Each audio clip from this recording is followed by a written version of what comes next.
Hello, my name is Mackenzie Green. I will be talking about an integration of the faith-informed clinical identity and practice that I've learned over the last six sessions in empathy training at Colorado Christian University. Empathy is not only a neurological reaction that happens in the brain, but also it's a characteristic or a quality to be cultivated. As Christians, we have the perspective and the worldview of the Bible in order to empathize with others and show God's love in an unselfish way that is a little bit frowned upon from the world's perspective. If you take a look in the New Testament, there are tons and tons of references regarding empathy. I would have taken tons of pages to fill up all of the references that I was able to find in the New Testament regarding empathy. I won't spend the time reading every single one of them on this slide, but I will point out a couple of them that really stood out to me. Those two can be found on the bottom here. The first one is 2 Corinthians 1 verse 4, which states, "Who comforts us in all our affliction," this is talking about God, "so that we may be able to comfort those who are in any affliction, with the comfort with which we ourselves are comforted by God." So because of the comfort that we receive from God, we are able to comfort others. That's just an excellent example of empathy. Really, that main definition of empathy is being able to feel what other people are feeling, identify with their feelings, and understand them. The other verse that stood out to me is Hebrews 4 verse 15, which states, "For we do not have a high priest who is unable to sympathize with our weaknesses, but one who in every respect has been tempted as we are, yet without sin." So God is love and compassion. He created us with the capacity for love and compassion as well. We can both learn from the example of God's compassion and also naturally experience empathy because of how God designed our minds. So a few examples of empathy come from the Bible. The first one I'm going to mention is Job. And we talked about Job in our last session in session 5, so it's still kind of fresh in my mind. I wanted to spend a little bit of time discussing that. So the interesting thing about the story of Job is that the same people who showed him empathy are also the same people who had a lack of empathy for him. So when Job experienced the loss of his children, animals, everything he owned, his riches, property, all of that, his friends came to him and they spent a week mourning with him. You can find that in Job chapter 2 verse 13. They didn't spend time talking to him or giving him advice or anything like that. They really just spent time mourning with him and existing with him.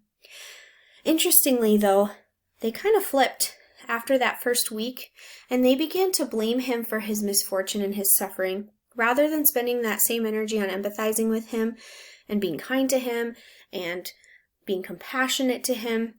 Rather, they had been convinced that God was punishing Job for sin, so they spent all of this time telling him, just repent from that sin, repent from that sin. But truly, the Bible tells us that Job was not at fault here. God was allowing him to suffer at the hands of Satan in order to show that there was still a good man in the world, and that man was Job. And so Job's friends really didn't do him any favors by coming in and being judgmental toward his situation. Another example of empathy in the scriptures can be found in Luke chapter 7, when a woman who is a known sinner in the area came to Jesus while he was eating a meal, sharing it with friends and with some Pharisees. And Jesus allowed that woman to come up to him. She began to cry. She anointed his feet with an ointment. She wiped her tears away with her hair on his feet. And it was kind of a beautiful picture because he was then able to tell her that she was forgiven of her sins. Clearly, she came to him remorseful for her sins, and he was able to provide that compassion and that forgiveness to her. On the other hand, though, Simon was there, and he immediately judged the woman. He kind of jumped at Jesus and said, "Don't you know this woman's a sinner? Why are you spending time with her? Why are you allowing her near you?" And Jesus really had an opportunity to teach Simon about empathy and to kind of rebuke him for his judgment by then forgiving that woman and telling her that her sins were washed away. A third example from the Bible comes from Acts 16, when Paul and Silas were thrown into the jail at Philippi for preaching the gospel. So there was that earthquake that most of us are familiar with, that big earthquake in the Philippian jail. and a lot of the shackles fell off, the prison kind of fell apart, and a lot of the prisoners could have escaped had they wanted to. So the jailer in that situation was just so overcome with emotion and stress that he was going to kill himself because he knew he was going to be in big trouble from his superiors had any of those prisoners gotten away. Paul and Silas immediately showed great empathy by jumping in, begging him not to hurt himself or kill himself. They provided him with comfort, and they even ensured that the prisoners were accounted for. And because of that, that Philippian jailer ended up accepting Christ and becoming a Christian because of that. So that was a really great example of empathy that I found as well. Another biblical example that really taught me a little bit more about empathy was Jesus at his good friend Lazarus' death. That can be found in John 11. Jesus sets a great example of empathy at the death of his friend. The text tells us that he was deeply moved in his spirit and greatly troubled when he saw Lazarus' friends and family mourning.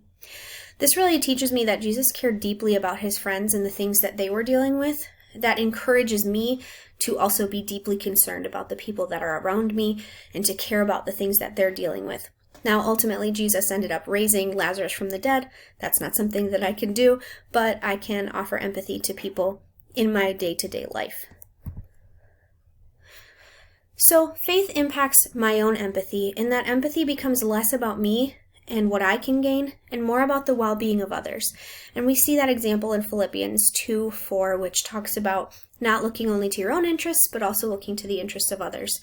And this might be a little bit counterintuitive to the world, who states that we're kind of out to do things that are going to be beneficial to us.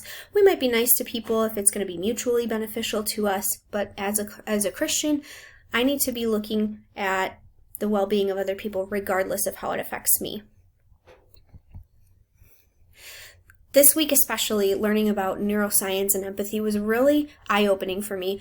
Learning about the mirror neuron system and how it provides the pathway for empathy to be possible, that was incredibly eye-opening for me.